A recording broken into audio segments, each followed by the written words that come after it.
Բարի լույս մեզ նոր միացած հեռուստադիտողներին, մենք շարունակում ենք կիրակնորյա մեր եթերը եւ իհարկե հատկապես այս սեզոնին չեն կարող չանդրադառնալ շատ տարածված սեզոնային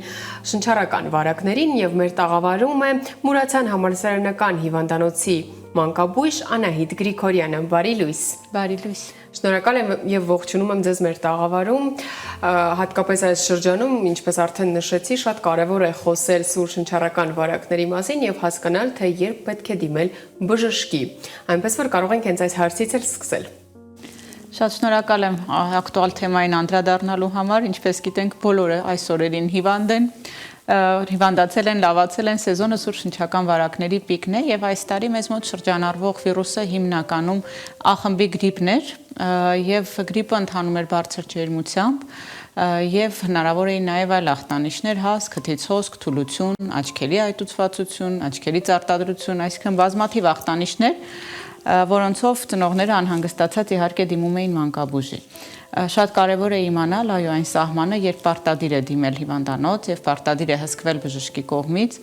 դա հիմնականում 3 եւ ավել օր տևող կայուն բարձր ջերմությունն է եւ զուգահեռաբար երեխայի ինքնազգացողությունը, այսինքն ցանկացած դեպքերում, երբ ձեր երեխան իրեն նման չի պահում, իրեն շատ թույլ է, հրաժարվում է ուտել, հրաժարվում է խմել, քնկոտ է, պարտադիր է մանկաբույժի զննումը։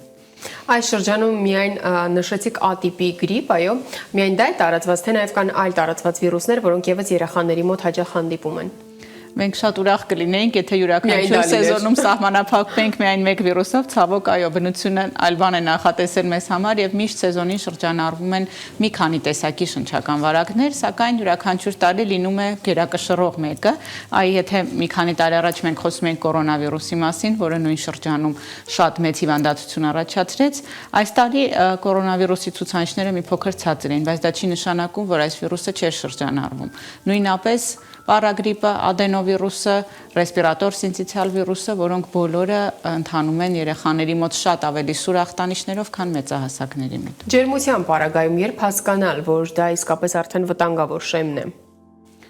Ընդհանրապես ջերմությունը դա մեր օրգանիզմի պաշտպանական ռեակցիան է եւ պետք է հետեւել պարզապես ջերմության բարձրացումներին եւ ժամանակին եւ ճիշտ կատարել ջերմիչեցում, սակայն 3 օր եւ ավել տևող կայուն կամ դեպի վատը պրոգրեսիվող, այսինքն ավելի հաճախակի ինտերվալներով բարձր ջերմությունը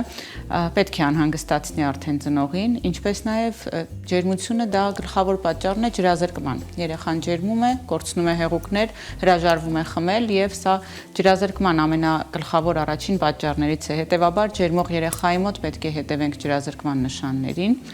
եւ եթե հանդիպենք դրանց, այո, կիրառում են նաեւ ջերմիչեցնող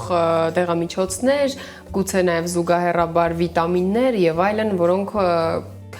եթե բժշկի նշանակմամբ չէ, կարող են ունենալ վատ հետևանքներ, նաեւ կցանկանամ այս մասին մանրամասնենք, որպեսզի ծնողները իսկապես աչալուրջ լինեն։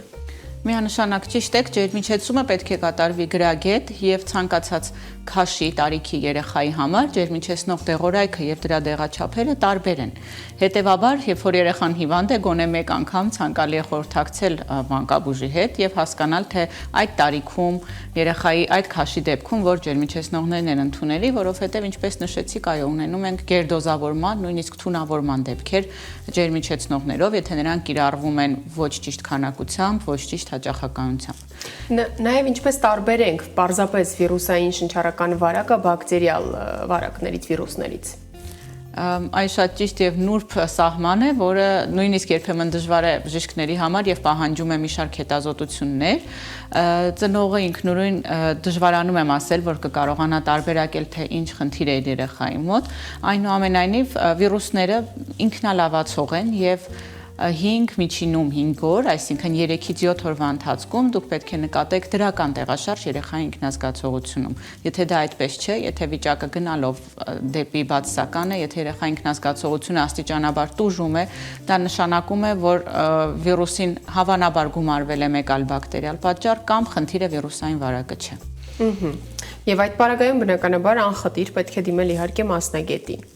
Այստեղ կարևոր է նաև խոսել սնունդի մասին, որովհետև բավարար նույն քունը, առողջ սնունդը եւ այլն կարող են նպաստել, որպեսզի վիրուսային այդ վարակները հնարավորինս արագ անցնեն։ Եկեք խոսենք նաև ինչպես պետք է սնվել այդ օրերին։ Շատ կրկին ճիշտ անդրադարձ ձեզ կողմից տարածված սխալի մասին հաճախ այն հարցը, որով մեզ դիմում են, թե ինչպես բարձրացնել երեխայի իմունիտետը եւ պատասխանը հիմնականում նույնն է, որ երեխան պետք է ունենա բավարար քուն եւ սնվի իր անհրաժեշտ տարիքային կալորիաներին համապատասխան։ Բավարար քունը առավելապես գիշերային քնին է վերաբերվում, ստեղ ծնողները պետք է լինեն հետևողական։ Ինչ վերաբերվում է սննդին, ընդունված մեզ մոտ կա կարծիք, որ հիվանդ երեխան պետք է ուտի ավելի դյուրամարս, ավելի ջրային հիմքով ապուրներ եւ այլն, որը որ այնքան էլ ընդունված չէ մեր տեսանկյունից, քանի որ այդ ապուրները հավանաբար չեն պարունակելու անհրաժեշտ կալորիաներ, անհրաժեշտ սնունդ երեխային եւ գումարած դրան երեխան հրաժարվելու է, որովհետեւ գուցե այնքան էլ չի նախընտրում այդ սնունդը։ Հիվանդ օրերին պետք է անպայման հետևենք, որ երեխան ընդունի բավարար հեղուկներ։ Իր սիրած հեղուկի տեսքով, իհարկե խոսքը չի վերաբերվում վտանգավոր հեղուկներին, քաղցր հեղուկներին, բայց ջուրը, կաթը, տարբեր մրգահյութերը, գուցե թեյ ավելի ավագ տարիքի երեխաների մոտ եւ մեր հիմնական դերը պետք է լինի հետևել երեխաների ընդունած հեղուկի քանակին։ Ինչ վերաբերվում է սննդին, բացառում ենք իհարկե ստիպողաբար սննդի ընդունումը, բայց Պարբերաբար առաջարկում ենք երեխային առողջ սնունդ, ամենակարևորը, եւ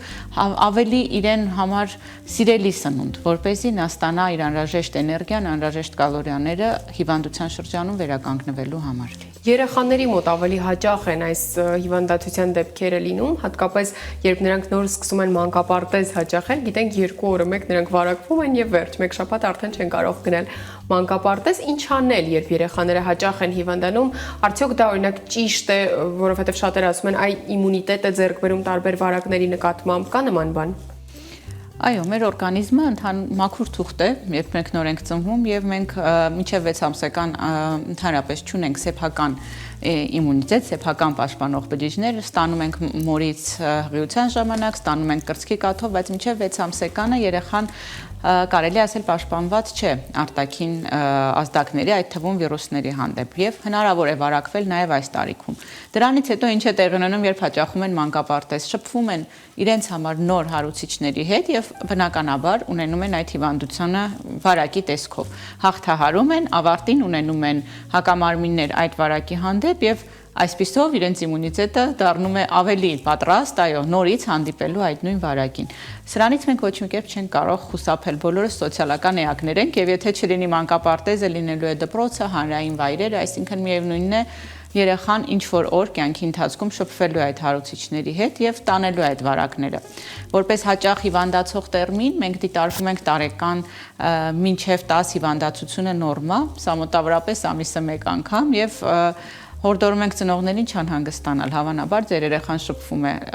նոր վարակների հետ եւ պետք է հիվանդանա այդ հիվանդություններով։ Մեկ այլ հարց է, թե ինչպես է երեխան հաղթահարում այդ հիվանդությունները։ Պետք է անհանգստանալ, եթե ցանկացած հիվանդության դեպքում դուք կարիք եք ունենում հիվանդանոցային բուժման, հակաբակտերիալ բուժման, ավելի լուրջ դեղամիջոցներով կամ զարգանում են անընդհատ թոքաբորբեր, ականջաբորբեր,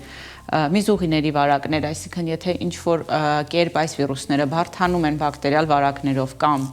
այլ զուգահեռ աճի խնդիրներ կան երեխայի մոտ զարգացման, ապա այս դեպքերում պետք է անհանգստանանք երեխայի իմունիտետի մասին, բայց հակառակ դեպքերում, եթե երեխան 2-3 օր հազում է, վազվզում է, ջերմում է, վերականգնվում եւ վերադառնում մանկապարտեզ, սա նորմալ զարգացման էտապ է։ Երբ կարող ենք համարել, որ որոշ չափով ավարտված է եւ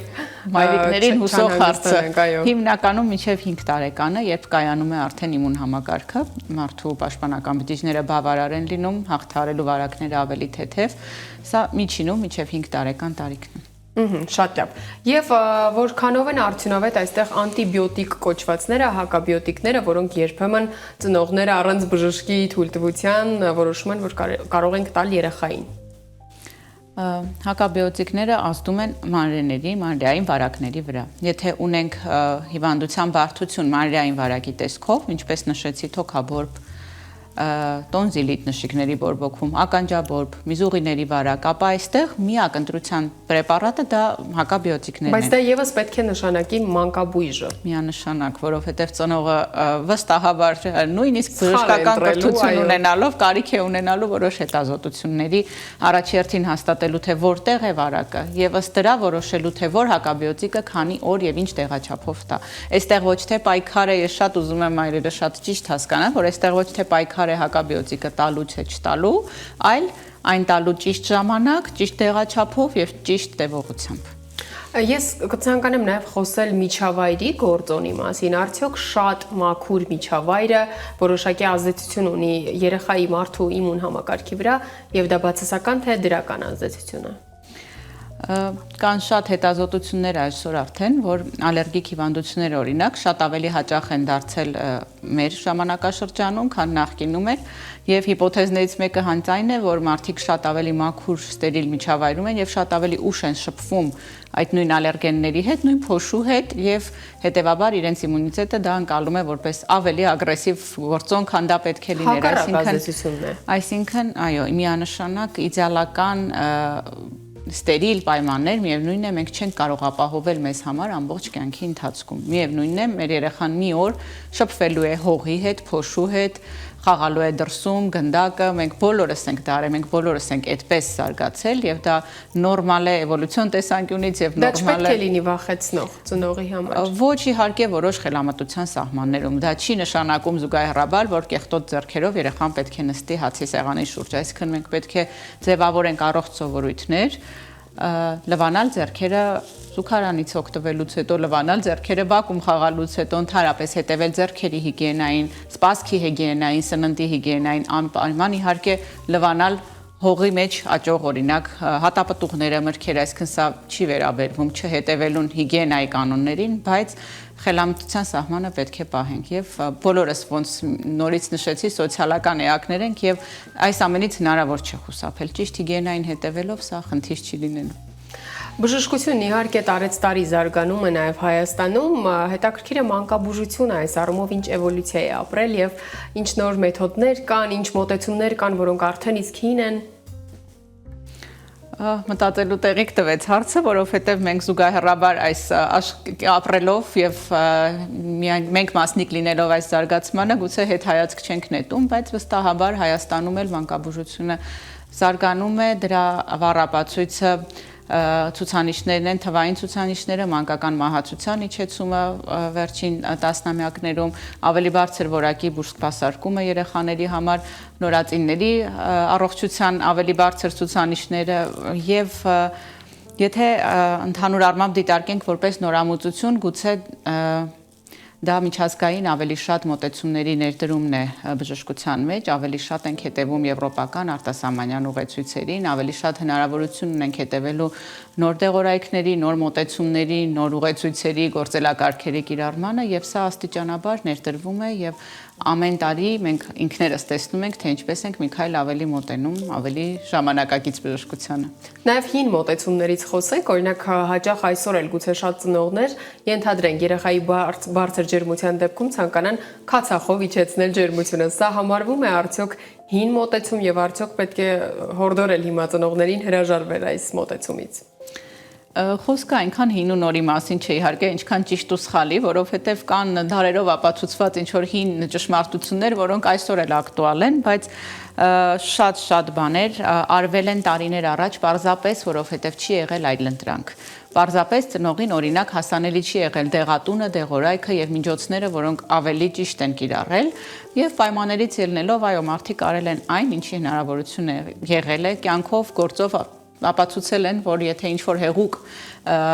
հեղուկով օծեն երեխայի մարմինը, ապա ջերմությունը ավելի արագ կիջնի, ֆիզիկայի օրենքներին համապատասխան, բայց պարզապես այո, մենք այսօր հորդորում ենք, որ այդ հեղուկը չպետք է լինի սպիրտը, քացախը կամ նմանատիպ սպիրտային մաս պարունակող նյութերը, որովհետև օրինակ ուղին սպիրտը ներծծվում է երեխայի մաշկից եւ կարող է պատճառ դառնալ ալկոհոլային թունավորման երեխայի մոտ, քացախը կարող է լինել բավականին ալերգիկ մաշկի համար, այսինքն մենք փորձում ենք հեղուկով իջեցնել ջերմությունը, բայց որպես կողմնակի էֆեկտներ ստանում ենք ալերգիա, ստանում ենք ալկոհոլային թունավորում, որը որ հաստատ ծնողը չի ուզում իր երեխայի համար անել, այսինքն եթե փորձենք բացատրել ծնողներին, թե ինչու ենք ասում մի արեք այս միջամտությունը, այլ նախընտրեք սա, աստիճանաբար գուցե կոտրվեն այս միֆերը եւ ավելի ճիշտ գրագետ մոտեցումը ներդրվի երեխայի խնամքում, որը որի ուրախություն մեզ ուզում եմ ասել, որ մեր մայրերը այսօր բավականին տեղեկացված են, բավականին հետևողական են, հետևում են բժշկական տարբեր բլոգերի, տարբեր հարթակների, Հավաստի է այդ ինֆորմացիան, պետք է հետևել Instagram-ում բազմաթիվ էջեր կան, չգիտենք նրանք արդյոք ունեն բժշկական կրթություն թե ոչ։ Այո, այս մի նրբությամբ իհարկե, եթե ունեք, բայց ձեզ վստահելի մանկաբույժներ կամ հետևում եք բժիշկների, որոնք ունեն որակավորում համապատասխան, մարդ, ով ունեցել է կրթություն եւ համապատասխան որակավորում, հավանաբար մի փոքր ավելի գրագետ ինֆորմացիա ձեզ կմատուցի, քան հարևանները եւ մեր տատիկները։ Նաեւ մի հարց է հետաքրքիր, արդյոք կա որոշակի սննդամթերք, օրինակ մրգերից գուցե ինչ-որ տեսակներ, որոնք չպետք է ընդունել անմիջապես, օրինակ դեղորայք ընդունելուց հետո, որովհետեւ ունեն չեզոքացնելու հատկություն։ Մրգերը դժվարանում են որ նարինջը այդ հատկությունն ունի, արդյոք դա միֆ է թե իրականություն։ Մեծամասամբ միֆ է, սրա մասին չեք գտնի շատ լուրջ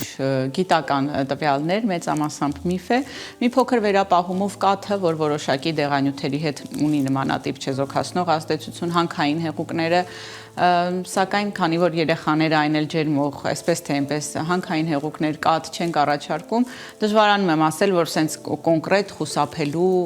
սննդամթերքներ կան։ Բոլոր մրգերը բանջարեղենները օգտակար են, կարող են կիրառվել եւ նույնիսկ եւ երեխան հիվանդ է եւ ցանկացած դեղորայք ունի իհարկե իր կիրառման ցուցումները, այստեղ եթե խոսենք կարող ենք շատ երկար խոսել, բայց ընդհանուր առմամբ այնինչ տրամադրվում է երեխաներին, ջերմիչեցնողներ, հիմնականում սա է, չունեն նմանատիպ հակացություններ։ Եվ ամփոփելով եկեք կրկին նշենք այն պարզ քայլերը, որ ծնողը պետք է անի, եթե իր երեխան ունի սուր շնչառական վիրուս։ Առաջի հերթին գտնվել իրենց հսկող բժշկի վերահսկողության ներքո, դիմել վտանգի նշանների դեպքում, որոնք են երեխայի քնկոտությունը, արտահայտված թուլությունը, միզարձակության բացակայությունը, անզուսպ փսխումները, ջերմությունը, որը հնարավոր չէ կառավարել ջերմիչեցնողներով, հիմնական վտանգի նշաններն են։ Տիրապետեն այս վտանգի նշաններին եւ այս դեպքում ավելի արագ ահազանգեն իրենց մանկաբույժներին։ Հակառակ դեպքում ապահովեն երեխայի համար հանգիստ միջավայր, մաքուր օդ, բավարար քուն, սնունդ եւ առատ հեղուկներ։ Հիմնական ոսկե կանոնը, որը Ահա թե ինչ պետք է անել, եթե ձեր երեխան վարակվել է սուր շնչառական վիրուսով։